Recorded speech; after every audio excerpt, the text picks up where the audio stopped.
नमस्कार, the future के इस यूट्यूब चैनल पर आप सभी का पुनः एक बार स्वागत है।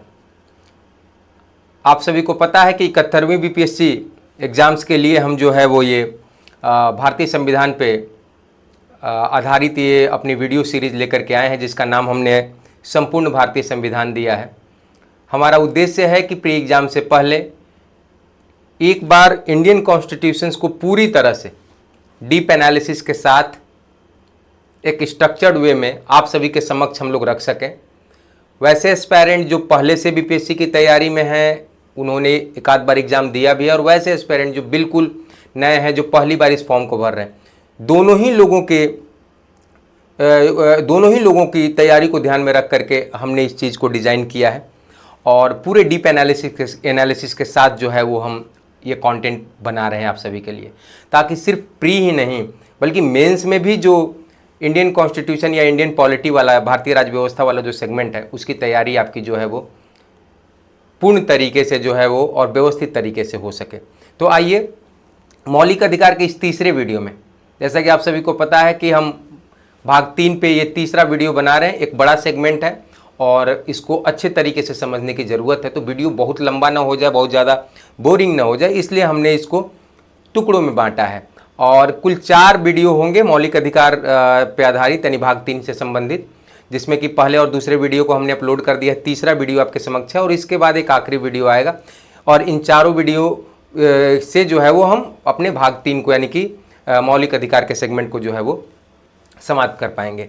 तो एक बार पुनः आप सभी को ये याद दिला दूं कि हमने इस वीडियो सीरीज़ का नाम संपूर्ण भारतीय संविधान रखा है। हमारा उद्देश्य पूरा भारतीय संविधान आपके समक्ष वीडियो के माध्यम से जो है वो हम लेकर के आएँ, और सिर्फ संविधान के अनुच्छेदों का ही जिक्र नहीं, बल्कि उनके संशोधनों का, उनमें अनुसूचियों का, उनके निर्माण का, उनसे पहले जो संवैधानिक विकास का क्रम रहा है, उन सारी चीज़ों को जो है वो अपने वीडियो सीरीज़ के अंतर्गत हम फॉलो कर सकें। तो आइए आज के इस वीडियो में जो है वो शुरू करते हैं, जो हमारे इम्पॉर्टेंट टॉपिक्स हैं हमारे इस मौलिक अधिकार सेगमेंट्स के। तो 2 मौलिक अधिकार की बात हम कर चुके हैं पिछले 2 वीडियो में, समता के अधिकार की और स्वतंत्रता के अधिकार की। तो आज के इस वीडियो में हम जो है वो डिस्कस करेंगे तीसरे मौलिक अधिकार की, और उस तीसरे मौलिक अधिकार जो है को शुरू करने से पहले एक बार आप जो है वो अपने स्क्रीन पर इलुस्ट्रेशन के माध्यम से ये देख लें कि मौलिक अधिकार कितने हैं। तो मौलिक अधिकार 6 हैं, जैसा कि हर एक वीडियो में हम आपके समक्ष ये जो है इन्फोग्राफिक्स ला रहे हैं, और इसमें से समता का अधिकार और स्वतंत्रता का अधिकार हो चुका है। हम शोषण के विरुद्ध अधिकार और धर्म की स्वतंत्रता के अधिकार के बारे में इस वीडियो में चर्चा करने वाले हैं। इसके बाद जो 2 अधिकार और बच जाएंगे वो नेक्स्ट वीडियो में होगा, और फिर हमारा मौलिक अधिकार वाला सेगमेंट जो है वो पूरा हो जाएगा। तो मूल अधिकारों में जिन 2 अधिकारों को डिस्कस करने वाले हैं आज के इस वीडियो सेशन में, वो हैं शोषण के विरुद्ध अधिकार और धर्म की स्वतंत्रता का अधिकार, मोस्ट इंपॉर्टेंट। तो बात करते हैं शोषण के विरुद्ध अधिकार की। आर्टिकल 23 अनुच्छेद 23 क्या कहता है? मानव के दुर्व्यापार और बलात् श्रम का प्रतिषेध। कहता है कि मानव का दुर्व्यापार और बेगार तथा इसी प्रकार का अन्य बलात् श्रम प्रतिषिद्ध किया जाता है। आप किसी भी एक लोकतंत्र में, एक डेमोक्रेसी में, जिसमें उसके नागरिकों की या किसी भी तरह के मानव को बहुत तरह की जो है वो स्वतंत्रता प्रदान की गई है मौलिक रूप से, वहाँ अगर किसी व्यक्ति को आप इस तरह से ट्रीट कर रहे हैं जैसे वो आपका गुलाम है, आप उसको आदेश दिए जा रहे हैं, उससे ज़बरदस्ती काम करा रहे हैं, उससे बेगारी काम करा रहे हैं, उसकी इच्छा के विरुद्ध जाकर के उससे काम करा रहे हैं, गुलामी मतलब आप बिल्कुल उस तरह से जैसे वो आपका गुलाम है, गुलामों की तरह आप उसको ट्रीट कर रहे हैं, तो इसका प्रतिषेध किया जाता है। यानी कि किसी व्यक्ति से जबरदस्ती काम नहीं करवाया जा सकता, किसी व्यक्ति से बेगारी नहीं कराई जा सकती। आप किसी व्यक्ति से इस तरह से काम नहीं करवा सकते जैसे आपने उसको खरीद लिया है, वो आपका नौकर है, वो आपका गुलाम है। ये सारी चीज़ें जो है वो बलात् श्रम के अंतर्गत आएंगी, और आर्टिकल 23 जो है वो इसका निषेध करता है, इसका प्रतिषेध करता है। इसी का दूसरा खंड, आर्टिकल 23 का दूसरा खंड कहता है इस अनुच्छेद की कोई बात राज्य को सार्वजनिक प्रयोजनों के लिए अनिवार्य सेवा अधिरोपित करने से निवारित नहीं करेगी। अब देखिए, कुछ खास तरह के प्रयोजन होते हैं जो कि अनिवार्य सेवा के रूप में जिनका, जैसे कि मान लीजिए कि देश में चुनाव हो रहा है और चुनाव में जो है वो ड्यूटी लगी हुई है, या बहुत सारे मानव बल की ज़रूरत है और एक जो है वो आदर्श नागरिक के मतलब कि जो है वो उद्देश्यों से सरकार आपसे कोई काम लेना चाह रही है और अनिवार्य रूप से लेना चाह रही है, वो कह रही कि नहीं भैया ये करना ही होगा, तो आप ये नहीं कर सकते कि नहीं नहीं आप तो अनुच्छेद 23 के खंड 1 का जो है वो अनुसरण नहीं कर रहे हैं, आप तो उसका अतिक्रमण कर रहे हैं, उसके तहत तो आप मेरी इच्छा के बगैर ये काम करवा। लेकिन कुछ चीज़ें राष्ट्रहित में है, वो परिस्थिति है। कभी ऐसा भी होगा कि राष्ट्र के ऊपर संकट होगा और जो है वो सबसे पहला कर्तव्य राष्ट्र की सेवा होगा, आप आर्टिकल 23 के खंड 1 का हवाला नहीं दे सकते हैं। आप देखते हैं युद्ध वेद जैसी चीज़ें होती हैं, सेनाओं की छुट्टियां रद्द होने लगती हैं। आपने अभी देखा होगा वर्तमान में जो है वो क्रिटिकल सिचुएशन था एक जो है वो भारत और पाकिस्तान के बीच में। आपने देखा होगा कि एक पे एक चिट्ठी निकल रही थी कि सेना के जवानों की छुट्टियां रद्द की जा रही हैं, पुलिस प्रशासन की छुट्टियां रद्द की जा रही हैं। बहुत सारे स्टेट में ऐसे लेटर निकले कि उनके सारे राज्य कर्मियों की छुट्टियां रद्द की जा रही।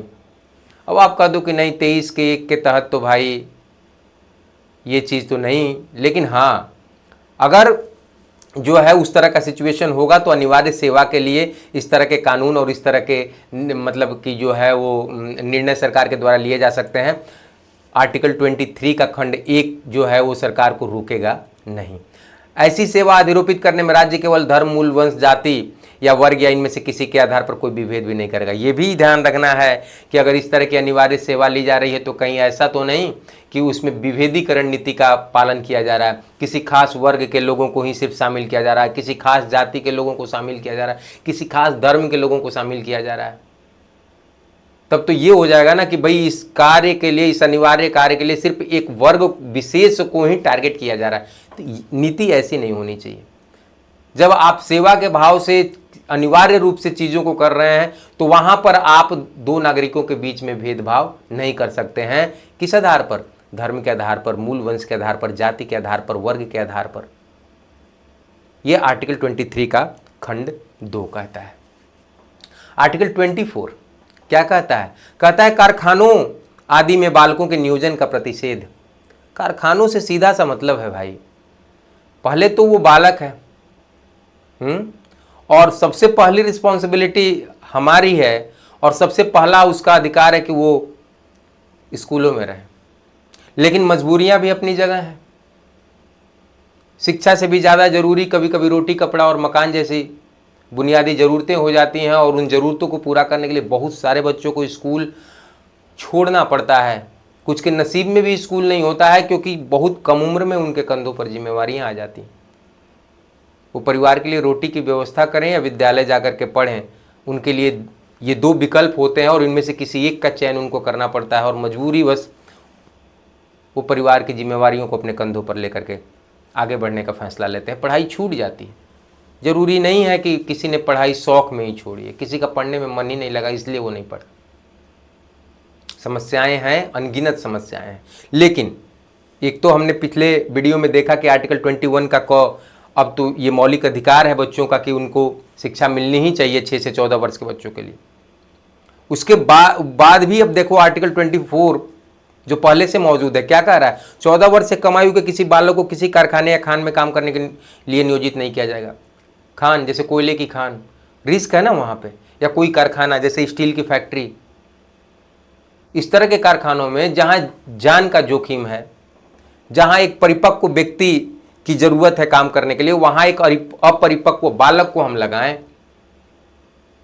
जिससे गलती होने की गुंजाइश तो है ही, जिसकी वजह से उसके जान माल को खतरा भी हो सकता है। वैसे सारे जगहों पर जो है वो बालकों के काम करने पे रोक लगाई गई है, चाहे वो फैक्ट्रीज हो और चाहे सीमेंट की फैक्ट्री हो, किसी भी चीज़ की फैक्ट्री हो, चाहे वो खान हो, कोयले की खान हो या कुछ भी, उन हर जगहों पे बालकों का नियोजन नहीं किया जाएगा।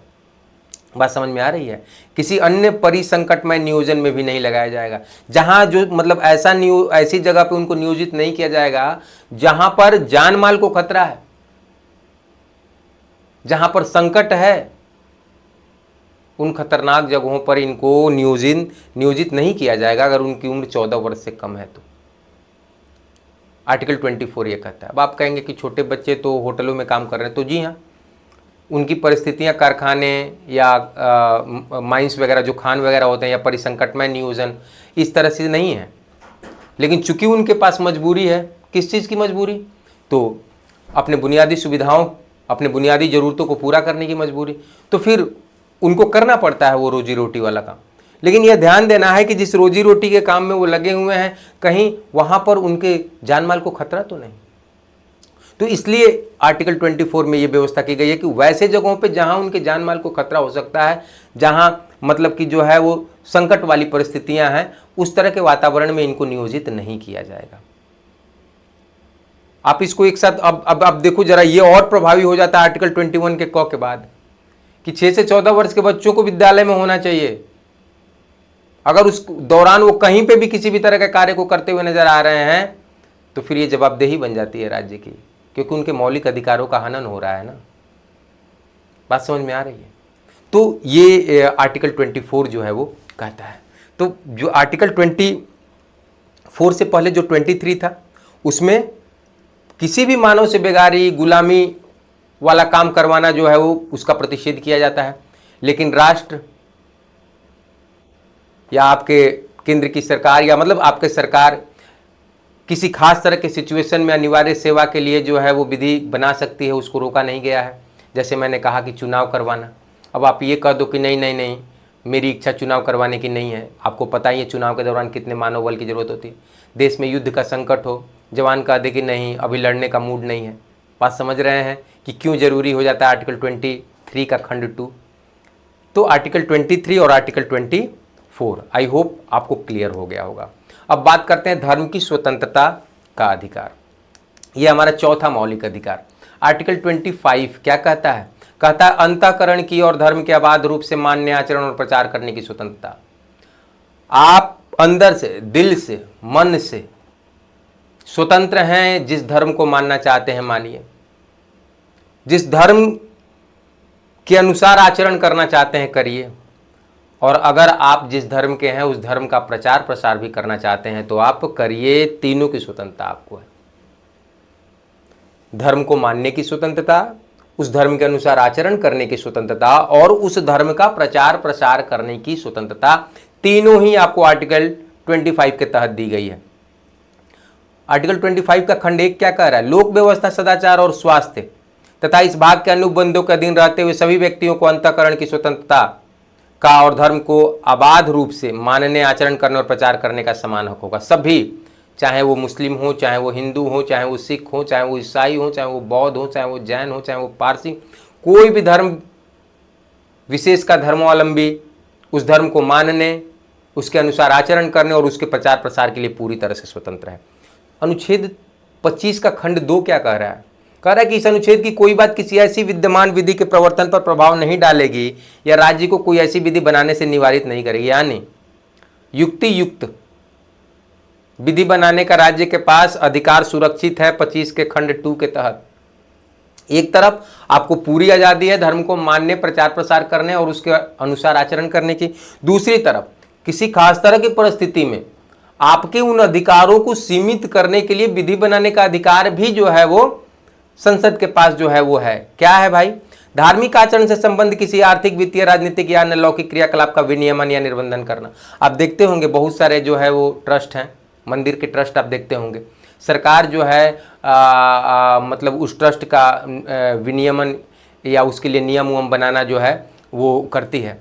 तो आप ये नहीं कह सकते हैं कि ये गलत हस्तक्षेप है। कभी इस तरह की सिचुएशन हो तो सरकार उन चीज़ों को, तो भारत में बहुत सारे ऐसे ट्रस्ट हैं जिनका सीधा नियंत्रण जो है वो सरकार के मतलब उस पर करती है।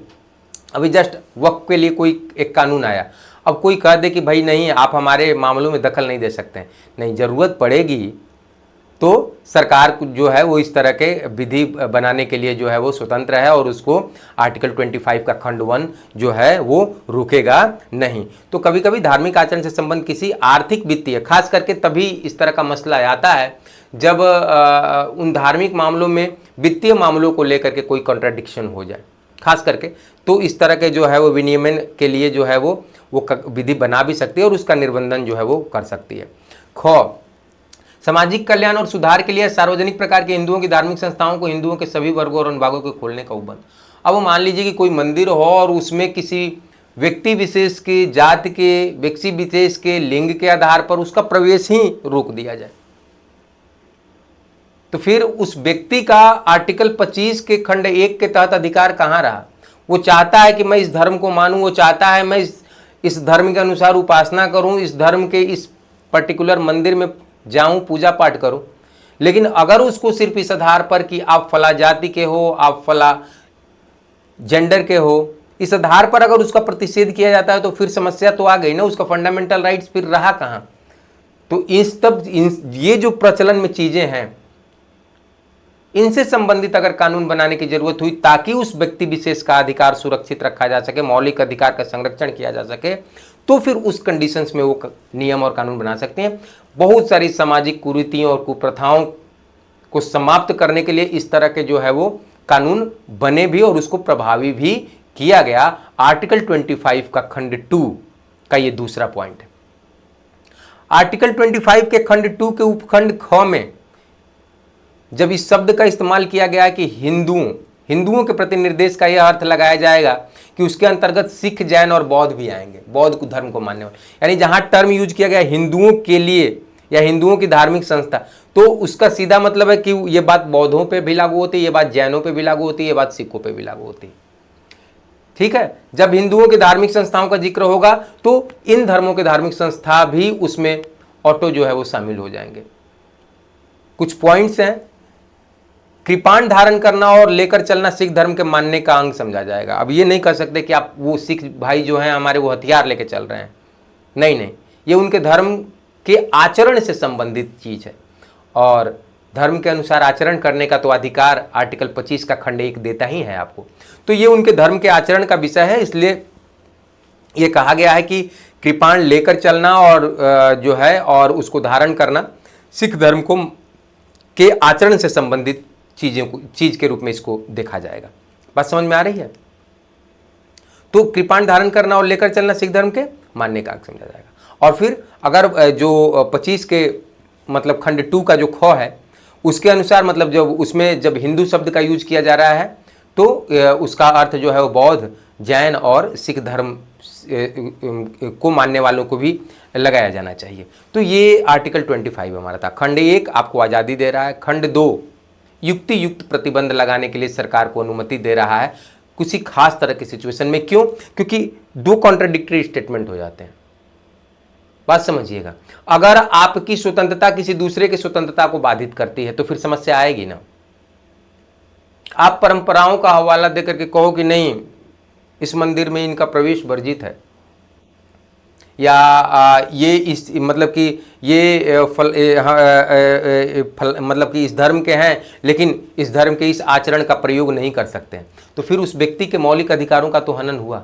तो इसको रोकने के लिए, इस तरह के टकराव से बचाने के लिए, इस तरह की टकराहट को खत्म करने के लिए, इस तरह के कड़वाहट को समाप्त करने के लिए यह जरूरी हो जाता है कि सरकार युक्ति संगत और युक्ति युक्त प्रतिबंध उन चीज़ों पर लगाए, व्यवस्था को जो है वो सही तरीके से जो है वो बनाए। तो ये आर्टिकल 25 का खंड 2। बात समझ में आ रही है? बात करें आर्टिकल 26 की, धार्मिक कार्यों के प्रबंध की स्वतंत्रता। जी हाँ, इस फंडामेंटल राइट्स के अधीन हर धर्म के लोगों को धार्मिक कार्यों को करने, उसके प्रबंधन, उसके मैनेजमेंट वगैरह की भी स्वतंत्रता दी गई है। कहा गया कि लोक व्यवस्था, सदाचार और स्वास्थ्य के अधीन रहते हुए प्रत्येक धार्मिक संप्रदाय या उसके अनुभाग को धार्मिक और धर्मार्थ प्रयोजनों के लिए संस्थाओं की स्थापना और पोषण का अधिकार है। बहुत सारे मंदिर ट्रस्ट आप देखते होंगे, बहुत सारे ट्रस्ट आप देखते होंगे, तो ये धार्मिक जो है वो कार्यों के प्रबंधन के लिए ही तो बनाए गए, किसी भी धर्म के हों। तो चूंकि बनाए गए क्यों? क्योंकि ये आपके अधिकारों में सुरक्षित है। अपने धर्म विषय कार्यों का प्रबंध करने, आप देखते होंगे बहुत तरह के, मतलब चाहे वो हिंदू धर्म हो चाहे वो मुस्लिम धर्म हो, समय समय पर जो है वो बहुत बड़े बड़े आयोजन होते हैं। बड़े बड़े मंदिर के ट्रस्ट है वो बहुत बड़ी बड़ी चीज़ों को आयोजित करते हैं। उन सब के प्रबंधन का आर्थिक दृष्टि से, हर दृष्टि से उनके पास उनकी स्वतंत्रता होती है। जंगम और स्थावर संपत्ति के अर्जन और स्वामित्व का, उनको दान उनके स्वरूप में मतलब कि जो है वो संपत्तियों के अर्जन का भी जो है वो अधिकार होता है और ये उनकी स्वतंत्रता के अंतर्गत ही आता है। ऐसी संपत्ति का विधि के अनुसार प्रशासन करने का भी अधिकार होता है। बहुत सारे मंदिर हैं, उनमें करोड़ों अरबों रुपए का चढ़ावा आता है। बहुत सारे मंदिर हैं जिनके पास बहुत सारी अपनी चल और अचल संपत्तियाँ भी हैं, उन संपत्तियों के भी मतलब प्रबंधन वगैरह का जो है वो उनको पूरा अधिकार होता है। धार्मिक कार्यों के प्रबंध की स्वतंत्रता, भाई प्रबंध तभी हो पाएगा ना, किसी कार्य का आयोजन तभी ना हो पाएगा जब अर्थ की व्यवस्था होगी, क्योंकि उसका एक आर्थिक पहलू भी तो है। तो इन सारी व्यवस्थाओं के प्रबंधन की पूरी स्वतंत्रता जो है उस धर्म विशेष की संस्था को होती है। बात समझ में आ रही है? आगे बढ़ते हैं। आर्टिकल 27 क्या कह रहा है? कह रहा है किसी विशिष्ट धर्म की अभिवृद्धि के लिए करों के संदाय के बारे में स्वतंत्रता। किसी भी व्यक्ति को ऐसे करों का संदाय करने के लिए बाध्य नहीं किया जाएगा जिनके आगम किसी विशिष्ट धर्म या धार्मिक संप्रदाय की अभिवृद्धि या पोषण में व्यय करने के लिए निर्दिष्ट रूप से विनियोजित किए जाते हैं। सीधा सा मतलब है कि अगर किसी मंदिर को या किसी मस्जिद को या किसी भी ऐसे धार्मिक ट्रस्ट को किसी भी धार्मिक आयोजन के लिए आर्थिक मदद की ज़रूरत है और वो आर्थिक मदद किसी भी व्यक्ति को मजबूर करके नहीं ली जा सकती। स्वेच्छा से कोई व्यक्ति अपने धर्म के अभिवृद्धि के लिए कितना भी बड़ा दान करता है, उस पर रोक नहीं है। लेकिन अगर आप उसको जो है वो एक चेक रसीद काट के दे दे कि नहीं आपको ये पैसा देना ही, आप उसको मजबूर नहीं कर सकते, चाहे वो संबंधित धर्म का व्यक्ति हो और चाहे वो ना हो। तो उसको जबरदस्ती मतलब आप सीधा से मैं कहूं ना कि आप धार्मिक टैक्स नहीं लगा सकते। एक लाइन में सुनिए ना, आपने इनकम टैक्स का नाम सुना, आपने गुड्स एंड सर्विस टैक्स का नाम सुना। आप ये कह सकते हैं कि टैक्स देने की मेरी इच्छा नहीं है, नहीं, अगर आप उस स्लैब में आ रहे हैं तो आपको टैक्स देना ही पड़ेगा ना। लेकिन आर्टिकल 27 कहता है कि नहीं कि धार्मिक टैक्स देने की जरूरत नहीं है। जजिया कर का नाम सुना है आपने? जजिया टैक्स एक धार्मिक कर है ना, लेकिन इस लोकतंत्र में, इस लोकतांत्रिक राष्ट्र में धार्मिक कर जैसी कोई व्यवस्था नहीं। कोई व्यक्ति अपने धर्म के अभिवृद्धि के लिए, विकास के लिए अगर कोई दान देता है वो ठीक है, लेकिन आप उसको देने के लिए मजबूर नहीं कर सकते, आप उस पर धार्मिक टैक्स नहीं लगा सकते। आर्टिकल 27 इस चीज की तस्दीक करता है, यानी कि इस राष्ट्र में फिर से कोई जजिया कर या उस टाइप का धार्मिक कर नहीं लगाया जा सकता है। आर्टिकल 27 को सामान्य शब्दों में ऐसे समझिए। बात करते हैं आर्टिकल 28 की। कुछ शिक्षा संस्थाओं में धार्मिक शिक्षा या धार्मिक उपासना में उपस्थित होने के बारे में स्वतंत्रता। बहुत सारे ऐसे शिक्षण संस्थान हैं जो राज्य द्वारा पोषित हैं, लेकिन उनकी स्थापना ही जो है वो धार्मिक शिक्षा के उद्देश्यों से हुई है। बहुत सारे ऐसे शिक्षण संस्थान हैं जो कि मतलब कि स्पेशली धर्म की शिक्षा देने के लिए ही जो है उनका ये हुआ। जैसे आप अगर देखें मदरसे वगैरह को देखें और मतलब कि जो है वो बहुत सारे ऐसे विद्यालय आपको मिलेंगे। जैसे अगर आप संस्कृत वाले विद्यालयों को देखें तो उसमें भी जो है वो धार्मिक जो है वो चीज़ें पढ़ाई जाती हैं, अनुष्ठान वगैरह की शिक्षा दी जाती है, ठीक है। तो वो एक धर्म विशेष की शिक्षा वहाँ पे दी जा रही है।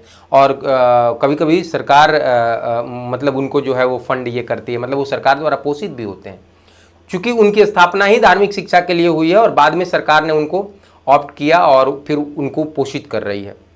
लेकिन उन विद्यालयों में जहाँ धार्मिक शिक्षा दी जा रही है, धार्मिक उपासना में उपस्थित होने के बारे में स्वतंत्रता है। अगर सपोज मान लीजिए सिंपल कि कोई ऐसा विद्यालय है जहाँ हिंदू धर्म से संबंधित शिक्षा दी जा रही है और विद्यार्थी जो है वो किसी दूसरे धर्म का मानने वाला है, तो कम से कम उसके पास ये स्वतंत्रता है कि वो उस धार्मिक अनुष्ठान में शामिल हो या ना हो। या सिंपली हम किसी विद्यालय का उदाहरण लें, वहाँ कोई हवन चल रहा है और विद्यार्थियों से कहा जा रहा है कि आप इस हवन में सम्मिलित होइए। हवन एक धार्मिक अनुष्ठान है ना। अब हवन एक धार्मिक अनुष्ठान है और हो सकता है कि जो व्यक्ति विशेष उस धर्म से जुड़े हुए हैं, जिस धर्म में हवन एक धार्मिक अनुष्ठान के रूप में प्रचलित है, तो उनको शायद समस्या न हो उस हवन में सम्मिलित होने में। लेकिन वैसे धर्म के बच्चे जो कि जिन धर्मों में हवन की प्रथा प्रचलित नहीं है या हवन की प्रथा का कोई स्थान नहीं है, वो एक बार उनके मन में एक झिझक होगी कि नहीं होगी कि मैं शामिल होऊं या ना हूं। तो आखिर उस बच्चे के धार्मिक स्वतंत्रता का भी तो वहां पे मतलब कि ये रखना होगा। तो वैसे ही सिचुएशंस के लिए आर्टिकल 28 है। कहता है राज्य निधि से पूर्णतः पोषित किसी शिक्षा संस्था में कोई धार्मिक शिक्षा नहीं दी जाएगी। ये पहला पॉइंट कहता है कि अगर राज्य निधि से कोई शिक्षण संस्थान पोषित है तो सबसे पहली चीज उसमें धर्म की शिक्षा नहीं दी जाएगी। दूसरी, खंड 1 की कोई बात ऐसी शिक्षा संस्थाओं पर लागू नहीं होती जिसका प्रशासन राज्य करता है, किंतु जो किसी ऐसे विन्यास या न्यास के अधीन स्थापित है। अब मान लीजिए, जैसे मैंने कहा, संस्कृत विद्यालय हो या मदरसे हों, किसी ट्रस्ट के अधीन है वो, बाद में भले ही सरकार ने उनको उनके खर्चों को वहन करना शुरू कर दिया या उनको वो आर्थिक रूप से मदद कर रही है, लेकिन चूंकि उनकी स्थापना ही किसी खास ट्रस्ट के द्वारा हुई है और उनकी स्थापना का उद्देश्य ही धार्मिक शिक्षा देना है, तो वैसे मतलब संस्थाओं पर आर्टिकल 28 का खंड 1 लागू नहीं होता। पहली चीज कि राज्य द्वारा पोषित किसी भी विद्यालय में धर्म की शिक्षा नहीं दी जाएगी, लेकिन अगर ऐसे विद्यालय हैं जो धार्मिक शिक्षा के लिए ही गठित हुए हैं, किसी न्यास के द्वारा, किसी पीठ के द्वारा, और बाद में सरकार उनको पोषण दे रही है, तो उन पे ये बात लागू नहीं होगी, यानी वहां पे धार्मिक शिक्षा दी जाती है। ठीक है, बात समझ में आ रही है, क्योंकि उनके उसी उद्देश्य से वो स्थापित ही हुए हैं। फिर इसी आर्टिकल का खंड 3 क्या कह रहा है? कह रहा है राज्य से मान्यता प्राप्त या राज्य निधि से सहायता पाने वाली संस्था में उपस्थित होने वाले किसी व्यक्ति को ऐसी संस्था में दी जाने वाली धार्मिक शिक्षा में भाग लेने के लिए, ऐसी संस्था में या उससे संलग्न स्थान में की जाने वाली धार्मिक उपासना में उपस्थित होने के लिए तब तक बाध्य नहीं किया जाएगा जब तक कि वह व्यक्ति अपनी अनुमति, अपनी सहमति नहीं दे देता है। और अगर वह व्यक्ति, यानी अगर वह बालक, अगर वह बच्चा अवयस्क है, तो उसके संरक्षक की भूमिका में जो व्यक्ति है, जब उसकी सहमति तब तक नहीं मिल जाती, तब तक आप उसी संस्था में, जो किसी खास न्यास, खास पीठ, खास संस्था के द्वारा, खास ट्रस्ट के द्वारा धार्मिक शिक्षा के लिए गठित की गई है, उस व्यक्ति विशेष को, उस बालक को, उस छात्र को जबरदस्ती आप किसी ऐसे धार्मिक अनुष्ठान में शामिल होने के लिए या उस स्थान पर उपस्थित होने के लिए बाध्य नहीं करेंगे जिसमें वो शामिल नहीं होना चाहता है, या जिसमें शामिल होने की उसने सहमति नहीं दी है, या जिसमें शामिल होने की उसके संरक्षक ने, उसके गार्जियन ने, उसके माता पिता ने सहमति नहीं दी। तो आप देखिए, आर्टिकल 28 का आर्टिकल 1 क्या कह रहा है भाई? आर्टिकल 28 का खंड 1 क्या कह रहा है? कह रहा है राज्य निधि से किसी भी तरह के पोषित विद्यालयों में धार्मिक शिक्षा नहीं दी जाएगी। अगर कोई ऐसा संस्थान है जो किसी खास तरह के न्यास या धार्मिक शिक्षा के उद्देश्य से गठित हुआ है और बाद में राज्य सरकार उसको पोषित कर रही है, आर्थिक पोषण दे रही है उसके मैनेजमेंट्स वगैरह को, तो वहाँ पे ये बातें लागू नहीं होती। और तीसरा क्या कहता है कि अगर मान लीजिए कि वो विद्यालय है जिसे राज्य द्वारा पोषित किया जा रहा है, वहाँ धार्मिक शिक्षा भी दी जा रही है, लेकिन फिर भी युक्त प्रतिबंध लगाया गया कि अगर उपस्थित बच्चे की मनसा नहीं है, इच्छा नहीं है, सहमति नहीं है, तो आप उसको उस अनुष्ठान में, उस जगह पर शामिल होने के लिए बाध्य नहीं कर सकते। अगर वो बच्चा अवयस्क है तो उसके बिना गार्जियन या संरक्षक की सहमति के ऐसा नहीं कर सकते। तो आप जरा देखिए, जब आप इन पूरे पहलुओं पे विचार करते हैं तो आप पाएंगे कि एक तरफ आपको अधिकार दिए गए हैं, लेकिन उन अधिकारों के मताहत, उन अधिकारों को पाने के बाद आप बिल्कुल इस तरह से बिहेव न करने लगे कि अब क्या, अब तो आपका कोई कुछ नहीं बिगाड़ सकता। बिल्कुल वैसे ही जैसे कि आप देखेंगे कि हमारे कथा कहानियों में जो राक्षस या मतलब कि उस तरह के दैत्य होते थे, वो भगवान को खुश करके वरदान मांग लेते थे, और वरदान मांगने के पीछे उनका उद्देश्य समाज सेवा नहीं रहता था।